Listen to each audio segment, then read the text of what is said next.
জান্নাতীরা বলবে তোমাদের জন্য অল্প একটু পানি, অল্প একটু যেটা চেয়েছো, আমাদের অজস্র থাকার পরেও জাহান্নামীদের জন্য আল্লাহ এটা হারাম করেছে। এরপরে কারণ ব্যাখ্যা করবে তারা কেন এই পানিটা চাইলো আর কেন তাদেরকে দেওয়া গেল না। রব্বুল আলামিন বলছেন, আল্লাযীনা ইত্তাখাযু দীনাহুম লাহওয়ান ওয়া লাইবা ওয়া গররাতুহুমুল হায়াতুদ দুনিয়া ফালইয়াওমা নানসাহুম কামা নাসু লিকা ইয়াওমিহিম হাযা ওয়া মা কানু বিআয়াতিনা ইয়াজহাদুন। আমার রব্বুল আলামিন বলছেন তাদেরকে বলা হবে তোমাদের অপরাধ ছিল তিন ধরনের। আল্লাযীনা ইত্তাখাযু দীনাহুম লাহওয়ান ওয়া লাইবা, তারা তাদের দিনকে খেল তামাশা মনে করেছিল, যতটুকু আমার মন পছন্দ হয় ততটুক পর্যন্ত ইসলাম পালন করি। বিয়ের মধ্যে ইজাব আর কবুল, আমার মেয়ের বিয়েতে আছে, আবার গান বাজনাও আছে, ইজাব আর কবুলের সাথে দেনমোহর লোক দেখানো আছে, আবার কৌশলে যৌতুক খাওয়াও আছে। হাজী সাহেব আপনাদের কিছু লাগবে নাকি? দাঁত মিয়া হাজী সাহেবরে উল্টা পাল্টা বলেন, জামাইরা আছে তাদের সাথে কথা বলে নেন। জামাই বলছে হাজী সাহেবকে আল্লাহ যা দিছে কিচ্ছু লাগবে না, তবে আপনাদের মেয়েকে বিয়ে দেওয়ার পর ঢাকায় নিয়ে যাবে, ওখানে যাওয়ার পরে বড় একটা স্ক্রিন যদি দেন আপনার মেয়ে দেখবে, বড় একটা ফ্রিজ দিলে, আমাদের এলাকার থেকে ছোট ছোট মাছ টাছ ধরে দিলে ওখানে আপনার মেয়ে রাখবে, ইয়ামাহা এফজেডএস দিলে আপনার মেয়েকে নিয়ে ঘুরবে।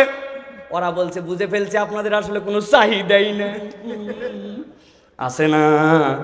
আল্লাহ বলছেন বিয়ের মধ্যে ইজাব আর কবুলের ইসলাম মানছো, কিন্তু আল্লাহর বাকি যে বিধান আছে ওইগুলা মানো নাই। দিনের প্রত্যেকটা ক্ষেত্রে আমাদের জীবনে এরকম আছে। আল্লাহ বলছেন তোমরা এই দিনকে এরকম করে গ্রহণ করেছো খেলতামাশা, ওয়া গররাতহুমুল হায়াতুদ দুনিয়া, আর দুনিয়ার মধ্যে এমন মোহে ঢুকেছো, দুনিয়ার মরিচিকায় তোমরা আক্রান্ত হয়ে গিয়েছিলে। আল্লাহ বলছেন ফালইয়াউমা নানসাহুম কামা নাসু লিকা ইয়াউমিহিম হাযা, তোমরা যেরকম আল্লাহর সাক্ষাৎ ভুলে গিয়েছিলে আল্লাহ আজকে তোমাদেরকে ছেড়ে দিবেন। ওয়া মা কানু বিআয়াতিনা ইয়াজহাদুন। প্রিয় মুসলমান, আমার কথা শেষ, আমি আর কথা বাড়াবো না। চারটা পয়েন্টে আপনাদের কাছে বলেছি, আবার স্মরণ করায় দেই। জাহান্নাম থেকে বের হতে যাবে, কিন্তু আল্লাহ বের করবেন না, তার অপরাধ থাকবে ওই দিন। দুনিয়ার বুকে যারা যারা আল্লাহকে মানে তাদেরকে তুচ্ছ তাচ্ছিল্য করবে, যারা এদের পরিণতি হবে ভয়ঙ্কর। 2 নম্বরে যেই মানুষগুলা মৃত্যু যাবে জাহান্নামের মধ্যে, তাদের মৃত্যু আর আসবে না, কিন্তু এই অপরাধ তাদের এই জন্য ছিল দুনিয়ায় আল্লাহর বিধান তারা নেয় নাই। 3 নম্বরে ওই মানুষগুলা একদিন জাহান্নামের থেকে মুক্তি চাবে, আল্লাহ মুক্ত করবেন না। আল্লাহ নবীকে যে আল্লাহ বিধান দিয়েছিলেন ওই বিধান তারা প্রকাশ্য বিধান স্পষ্ট হওয়ার পরেও মানে নাই, এই পরিণতি তাদের জন্য। সর্বশেষ যেই মানুষগুলা আল্লাহর দিনকে খেলতামাশা হিসেবে গ্রহণ করবে, ওই দিন যাওয়ার পরে তাদের থেকে বড় বিপদে আর কেউ পড়বে না। সর্বশেষ একটা কথা জিজ্ঞাসা করে আলোচনা শেষ করব, আমাদের জন্য কিয়ামতের দিবস কি কায়েম হয়ে গেছে? কথা বলেন, কিয়ামত কায়েম হয়ে গেছে? আল্লাহ কি জান্নাতি আর জাহান্নামীদেরকে ঢুকায় দিছে? তাহলে এই আলোচনাটার লাভ কি? আল্লাহ যে রহমান, তিনি এই প্রশ্নটা ফাঁস করে দিয়েছেন, এই অপরাধগুলোর থেকে বান্দা বেঁচে থাকো। আল্লাহ একটা বান্দাকেও জাহান্নামে ঢুকাতে চান না, জান্নাতে দিতে চান। এই জন্য আগেই জানায় দিয়েছেন যে ওইখানে যাওয়ার পরে কিন্তু প্রশ্ন উত্তরটা এরকম হবে, এইগুলার থেকে মুক্ত হও, জান্নাতে ঢুকে যাও। আল্লাহ আমাদেরকে তৌফিক দান করেন, বলেন আল্লাহুম্মা আমিন। আল্লাহ আমাদের আশা বসাকে কবুল করেন, বলেন আল্লাহুম্মা আমিন। হাদা মা ইনদি ওয়াল ইলমু ইনদাল্লাহ। সুবহানাকাল্লাহুম্মা ওয়া বিহামদিকা আশহাদু আল্লা ইলাহা ইল্লা আনতা আস্তাগফিরুকা ওয়া আতুবু ইলাইক। উঠা বসা করবেন না, সকলে বসেন ইনশাআল্লাহ। আমাদের প্রিয় ভাই এখন আপনাদের সামনে কথা বলবেন ইনশাআল্লাহ। আল্লাহ তাকে সুস্থতা দান করেন, আল্লাহ তাকে কথা বলার মতো তৌফিক দান করেন, কেননা সে কঠিন একটা সময় পার করে আসছে, যেই সময়টুকু ভিতরে না গেলে বাহির থেকে আপনি বলে বুঝাতে পারবেন না। আল্লাহ রাব্বুল আলামিন যেন তাকে সিহাতে কামেলা দান করেন। আল্লাহ যেন তাকে আমাদের মধ্যে সেই আগে যেই রকম কথা বলতো ওর থেকে বেশি পাওয়ারফুল দ্বীনের কথা প্রচার করার তৌফিক দান করেন, বলেন আল্লাহুম্মা আমিন। জানাবে কি বলবে তারা? রব্বুল আমিন কোরআনুল কারীমের মধ্যে বলছেন, ওয়া নাদাউ ইয়া মালিক লিয়াকদি আলাইনা রাব্বুক ক্বালা ইন্নাকুম মাকিসুন।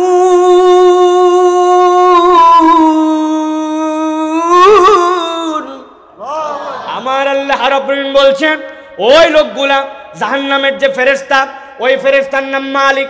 ওই ফেরেশতা যে জাহান্নামের গার্ড হিসেবে দায়িত্ব পালন করবে, তার কাছে আসার পরে বলবে, তোমার কাছে ছোট্ট একটা আবেদন আছে। ও মালিক, ফেরেশতা একটু শোনো, কি কি বিষয়? বলছে, তোমার কাছে একটা আবেদন, তুমি আল্লাহর কাছে আমাদের হয়ে একটা সুপারিশ করো। কি সুপারিশ? লিয়াকদি আলাইনা রাব্বুক, তোমার রব যেন আমাদের উপর একটা চূড়ান্ত ফয়সালা করে দেন, আমাদেরকে যেন মৃত্যু দিয়ে দেন।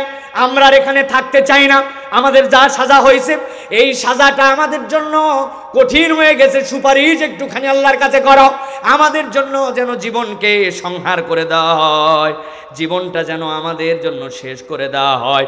আল্লাহ রাব্বুল আলামিন বলছেন, ও বান্দা, তোমরা কি জানো না ওই হাসরের ময়দানে আসার পরে, তোমরা আজকে যে মৃত্যু চাচ্ছ, ওই হাসরের ময়দানে আসার পরে মৃত্যুকে জবাই করে দেওয়া হয়েছে। এই জায়গাতে আর তোমাদের জন্য জীবন মৃত্যুর খেলা নাই। রব্বুল আলামিন কোরআনুল কারীমের মধ্যে বলেছেন, ইন্না আনযারনাকুম আযাবান করিবা ইয়াওমা ইয়ানজুরুল মারউ মা কদ্দামাত ইয়াদাহু ওয়া ইয়াকুলুল কাফিরু ইয়া লাইতানি কুনতু তুরাবা। আমার আল্লাহ বলছেন, মুসনাদ আহমদের হাদিসের মধ্যে নবীজি ব্যাখ্যা করছেন, আল্লাহ রাব্বুল আলামিন হাসরের ময়দানে সব গরু ছাগল উট ভেড়া যতগুলো আছে সবগুলাকে ময়দানে হাজির করছেন। আপনার বাড়ির যে ছাগলটা ছিল, ওই ছাগলটার শিং উঠে গিয়েছিল, শিং উঠার কারণে একসাথে আরেকটা ছাগল তার সাথে চলাফেরা করে, ওইটার শিং ওঠে নাই। শিং ওঠে নাই জন্য যেইটার শিং উঠছে ওইটা দিয়ে ওই ছাগল ওই গুতা দিছে মাঠের মধ্যে খাইতে খাইতে।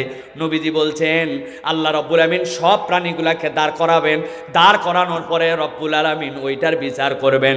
যেইটার শিং ছিল না ওইটার শিং উঠাই দিবেন, দেওয়ার পরে বলবেন, তুই এবার গুতা লাগা। ও যেই না গুতা দিবে, গুতা দেওয়ার সাথে সাথে আল্লাহ রব্বুল আলামিন মামলা বরাবর করবেন।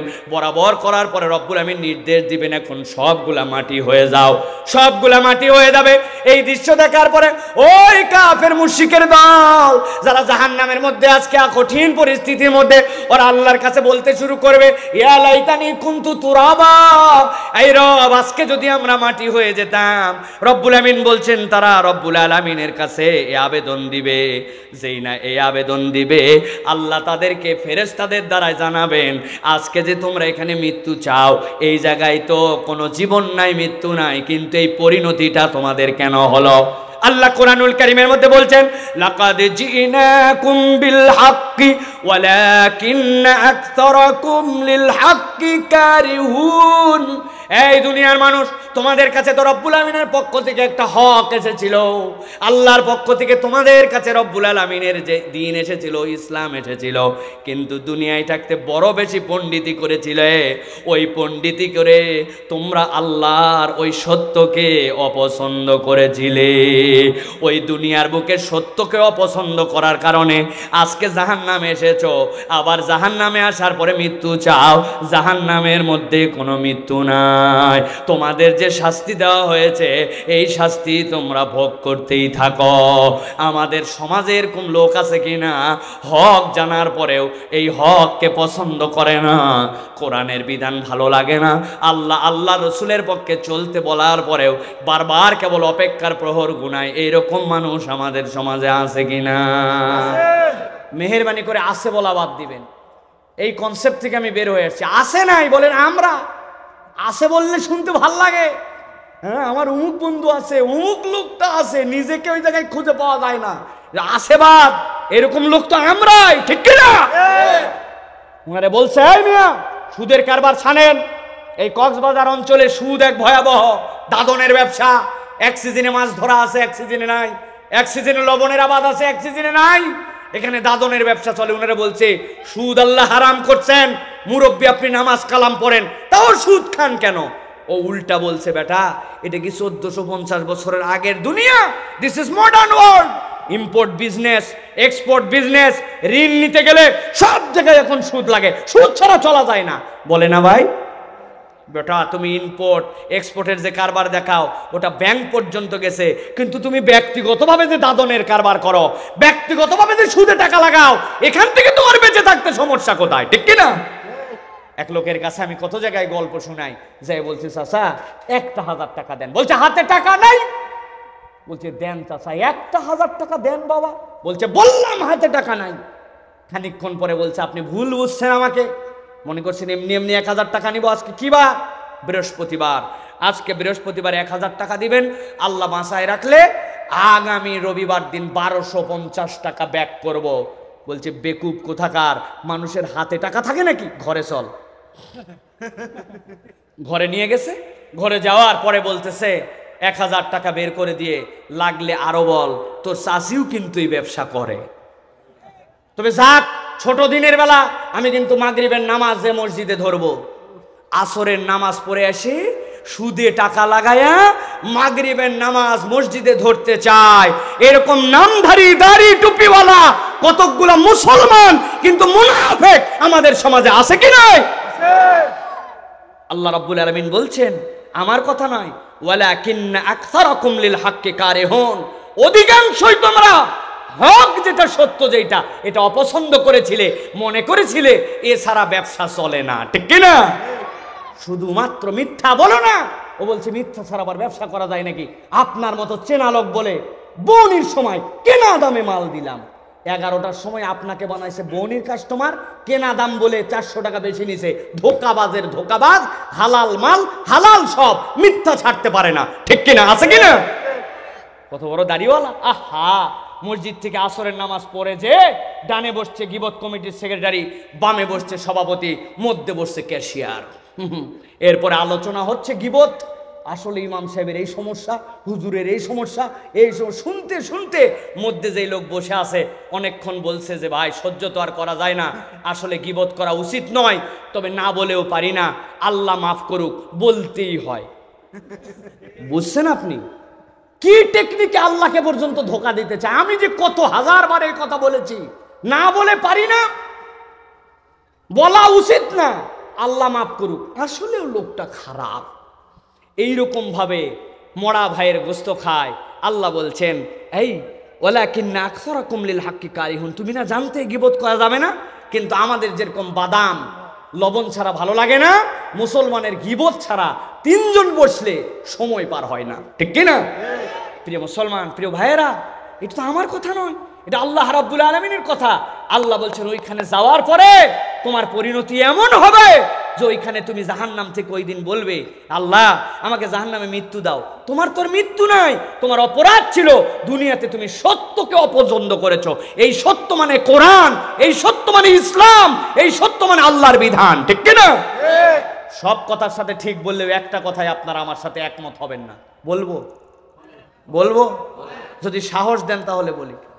নামাজের ইসলাম মানতে রাজি আছে, রোজার ইসলামের সমস্যা নাই, হজ করতেও রাজি আছে, বউরে ইচ্ছা করলে বুড়া বয়সে পর্দাও হয়তো করাবে। কিন্তু যেই না বলবেন এই সমাজ ব্যবস্থার উপর থেকে নিচ পর্যন্ত আল্লাহ রাব্বুল আলামিনের দেখা পদ্ধতি আছে, রাজনীতিও আল্লাহর দাওয়াত অনুযায়ী, আল্লাহর পদ্ধতি অনুযায়ী হতে হবে, দণ্ডবিধিটাও আল্লাহর দেওয়া পথ পদ্ধতি অনুযায়ী হতে হবে। কেউ যদি চুরি করে, চোরের বিধানটা আল্লাহর ফয়সালায় হতে হবে, জেনা করলে জেনার বিধান আল্লাহর বিধান অনুযায়ী হতে হবে। তখন নামাজি মুসলমানও বলে এই ইসলাম আমাদের দরকার নাই।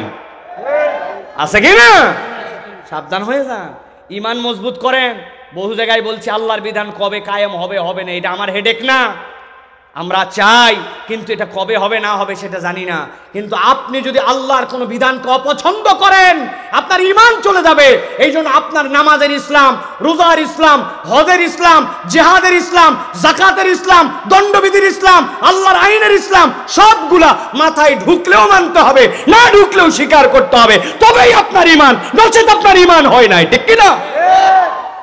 ভালো করে ক্লিয়ার করেন কনসেপ্ট।